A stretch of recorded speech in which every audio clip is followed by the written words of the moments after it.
வணக்கம் நண்பர்களே. படத்தில் பாருங்கள் குரங்கு சேட்டை என்பார்கள். ஆனால் கண்டிப்பான முறையில் இந்துக்களாக இருந்தால் குரங்குன்னு சொல்லாதுன்னு சொல்லுவாங்க, வானரம்னு சொல்லுங்கன்னு சொல்லுவாங்க. அது பார்த்திங்கன்னா அது குட்டியை வந்து இடுக்கி வச்சுருக்குங்க. அதை குட்டியோடு தான் அது தாவுது. ஸோ எந்த இனமும் இப்படி குட்டியை வச்சுக்கிட்டு தாவுமா என்னான்னு நமக்கு தெரியலை. அது போக அது கீழே கிடக்கிறது எதை எடுத்து சாப்பிடுதுங்க. அது என்ன நானும் உன்னிப்பாக கவனித்தேன், ஒன்றுமே தெரியலைங்க நமக்கும். ஆனால் அதுக்கப்புறம் பார்த்திங்கன்னா இந்த குரங்குகள்லாம் நிறைய அட்டகாசங்கள் பண்ணுது.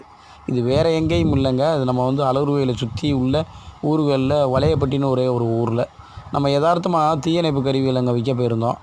ஸோ அந்த ஃபயர் எக்ஸ்டிங்யூஷர் பற்றின எக்ஸ்பிளைன் ஒரு பள்ளிக்கூடத்தில் பண்ண போகும்போது அப்போ இந்த குரங்குகள் பண்ணுற அட்டகாசங்கள் இதெல்லாம் பார்க்கும்போது நமக்கு பிடிச்சிருந்துச்சு.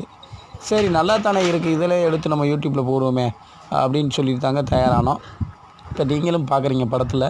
ஆமாம், அது வந்து எவ்வளோ சேட்டைகள் பண்ணுதுன்னு பாருங்கள். இந்த சேட்டைகள்லாம் வந்து பார்த்திங்கன்னா நமக்கு பார்க்க புதுவித அனுபவமாக இருக்குது. கொஞ்சம் தூரம் தள்ளி போகும்போது என்ன முடிச்சுன்னா ஒரு சின்ன குழந்தைய விரட்டிகிட்டே போச்சு. அப்போ ரெகுலராகவே இந்த குரங்குகள் இங்கே இல்லைன்னு நான் நினைக்கிறேன். ஏன்னா அந்த பொண்ணை பார்த்து பயந்து ஓடுறத பார்த்தா இந்த குரங்குகள் தற்சமயம் வந்துட்டுருக்கு, இந்த மாதிரி வேலைகளை நடத்திக்கிருக்குன்னு நான் நினைக்கிறேன். பார்க்கலாம் நண்பர்களே. நன்றி. தேங்க்யூ.